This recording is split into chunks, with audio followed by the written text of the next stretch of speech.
All right. So tonight we've got Kefrith with his Once Upon an Age Myst Storybook Spoofs presentation. So Kefrith, we'll hand it over to you, and hope you enjoy. Great. Welcome. Real quick before I start, did anybody have a favorite nostalgic children's picture book that you're hoping might be in this? Just curious. Yeah. Good one. Nice. Yeah. Cool. Good thoughts. Let's see what's actually first. But first of all, welcome to Once Upon an Age Myst Storybook Spoofs. And quick overview, just a couple quick things about how this is going to go. First of all, we have 4 storybook parodies, each with different, unique, and hopefully very amusing illustrations. Spoiler warnings will be on the cover page for each story, where necessary. And there is a possible flash warning for slides with animated GIFs or GIFs, take your pick. So that being said, our first story is a parody of One Fish, Two Fish, Red Fish, Blue Fish, which, if you couldn't guess, becomes Dr. Kefrith's One Book, Two Book, Red Book, Blue Book, with overall Myst series spoilers alert. 1 book, 2 books, Red Book, Blue Book, Green Book, Viewed Book, Facebook, Through Book. This one just fell from the stars. This one's on my avatar. Say, what a lot of books there are. Yes, some are red and some are blue. Some are false and some are true. Some are barred and some are starred. And some are very, very charred. Why are they barred and starred and charred? I do not know. This game is hard. Some are far and some are near. The near one has a little gear. From spire to mist, from rhyme to tay, these things are the only way.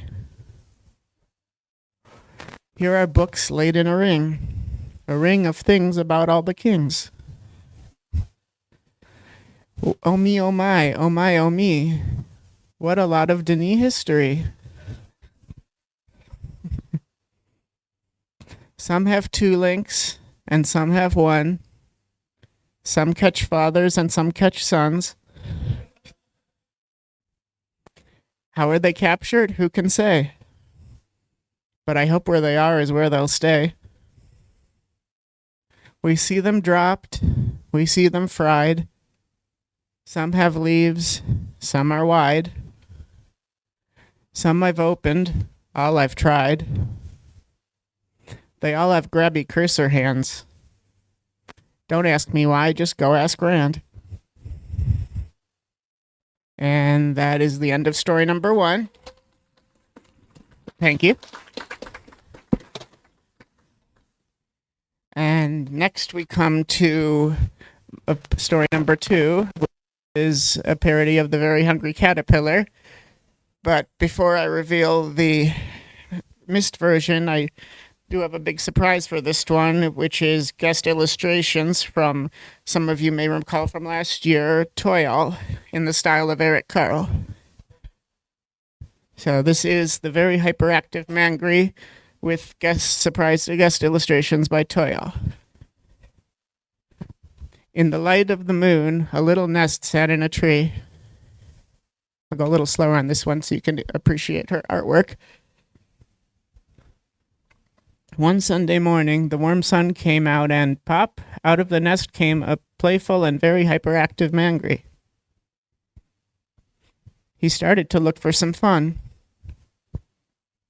On Monday, he drew in one journal, but he was still hyper. On Tuesday, he tried on 2 shirts, but he was still hyper. On Wednesday, he yeeted 3 fruits, but he was still hyper. On Thursday, he pounced on 4 Danny frogs, but he was still hyper. On Friday, he juggled 5 cannonballs, but he was still hyper. On Saturday, he played with 1 gondola zip line, 1 totem pole, 1 journal, 1 camadile's tail, 1 chamber of Nara,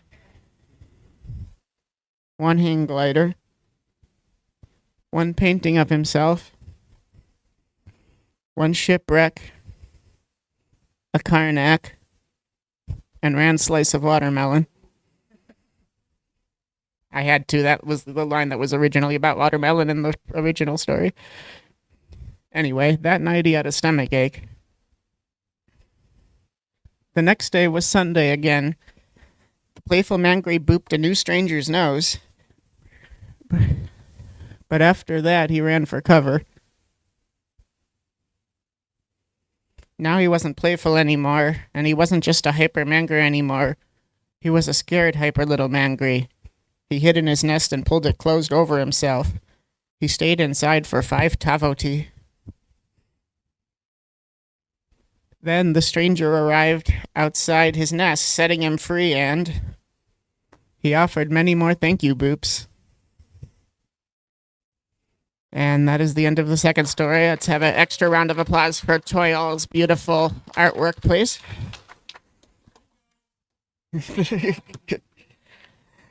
Congrats.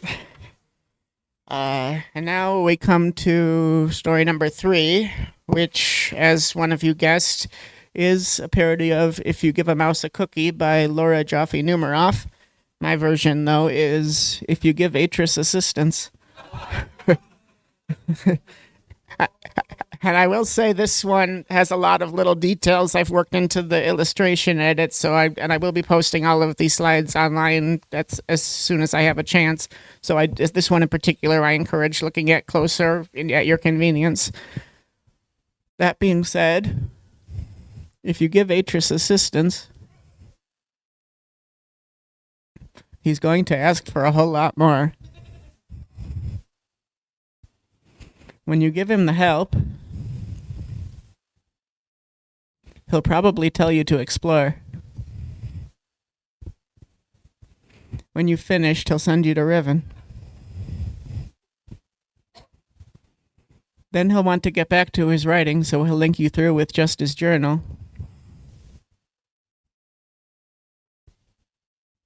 When he sees that you've succeeded, he might send you home if you're lucky.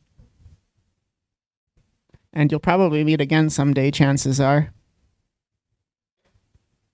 When that happens, the first thing he'll want to do is take you to Relishan. He might check all his padlocks first in every room in the house. He may even end up facing his past as well.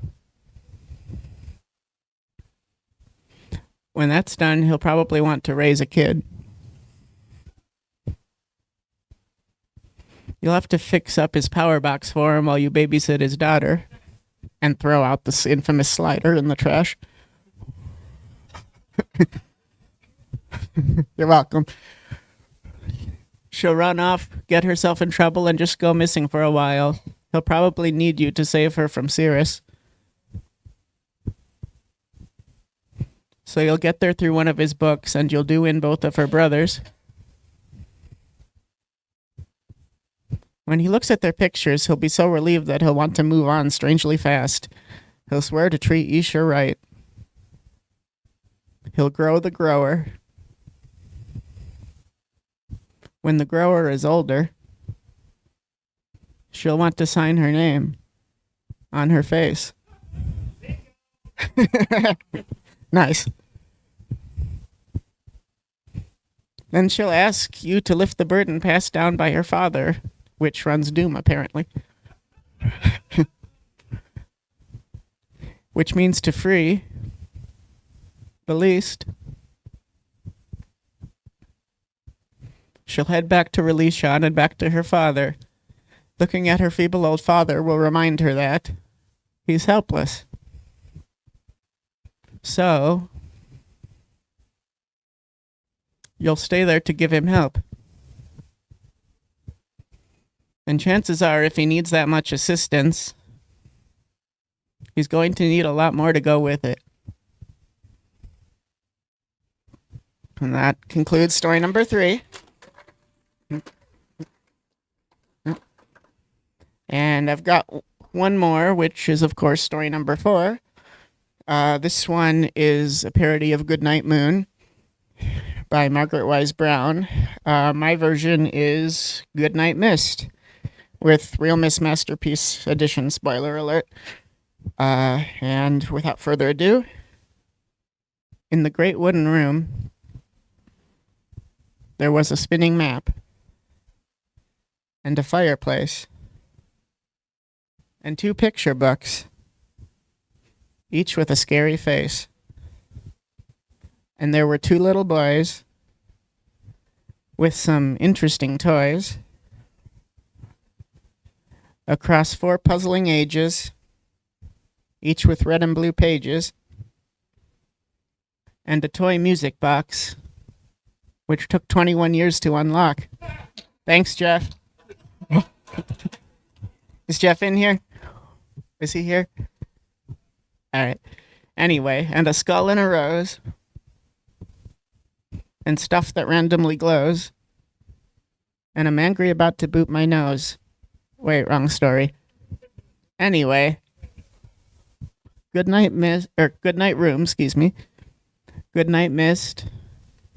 Goodnight sound-based puzzles making tone-deaf gamers pissed. Goodnight Gears and the Sunken Ship. Goodnight Boys and Goodnight Toys. Goodnight Ages and Goodnight Pages. Goodnight Clock Tower and Goodnight Power. Goodnight Music Box and Goodnight Jeff. Goodnight Rocket. Goodnight Fig Tree. Goodnight Tiana. Goodnight Denis. Don't think too hard about that one. And goodnight to the old man chastising me. Goodnight Rhyme. Goodnight Dentist Chair. Goodnight Myst fans everywhere. Goodnight, my friends. And quick shout out to Twitch for the Real Myst Masterpiece hacks that helped with those unique screenshots in the last story. And one more round of applause for Toyol's beautiful artwork. All right, thank you. Right. All right. Do you want to do any questions, or are you good?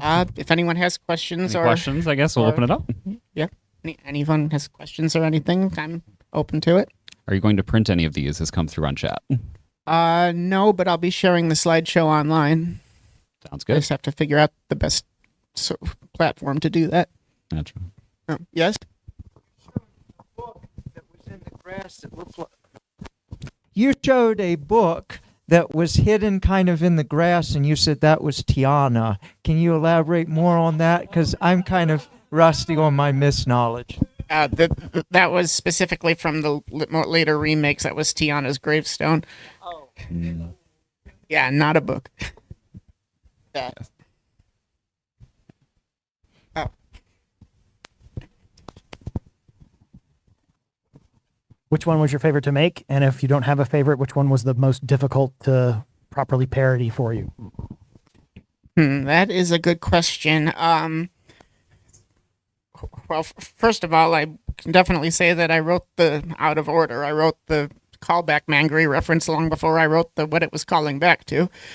That being said, I don't think I can really pick a favorite. I tried to approach each one differently to have variety. And as far as which one was most difficult to write, I'm not sure which was most difficult to write, but all the edits for If You Give a Mouse a Cookie parody was definitely the most tedious to get it all done. I did a lot of modifying the originals just to make the inserted parts look good. Oh, yeah. Okay. Oh, you got it. I know you didn't do the illustrations, but I was just curious, are they all from like in the game? Because it looked like the clock tower, it looked like the angle was different. Yeah, that's what this slide is. The last story was normally impossible screenshots from Real Myst Masterpiece Edition using Twitch's fly mode hack, as well as a perpetual night modification that he came up with quickly to help me be able to get the remaining nighttime screenshots I need without hoping it would be night when I loaded the game.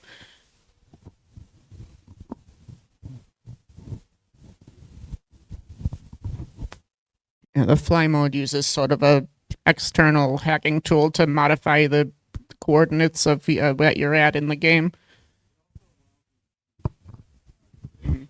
Yeah, yeah. Makes sense. Yeah. Where are all the Easter eggs now that you've been able to go out of bounds from what the developers designed? Well, I'm not the people. Twitch and others who have done it before me would know more about that. I just used the existing tutorial that he had for how to do it to get these specific images. So, Twitch and others who have done this used it before me would know more detail about that. Oh yeah.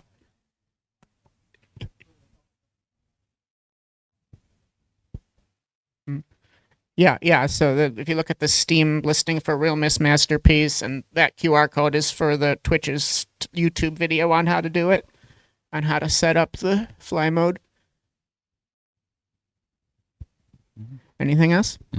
I will say we've got some definite interest in a physical version, though, for a giveaway or a prize table entry in the future years. So Yeah. Maybe. I'll keep it in mind. do you have a next story up your sleeves? No, I have not specific, not in any detail. I had a few ideas that were like alternates that I could theoretically do in the future, and a couple rejected earlier versions of these ideas. All right. Like the very hangry Camodile, it was a rejected version. I actually wrote that one fully, but then this one was better. All right. Well, let's give a round of applause to Kefrith. Thank you. These were delightful. Thank you. Thank you.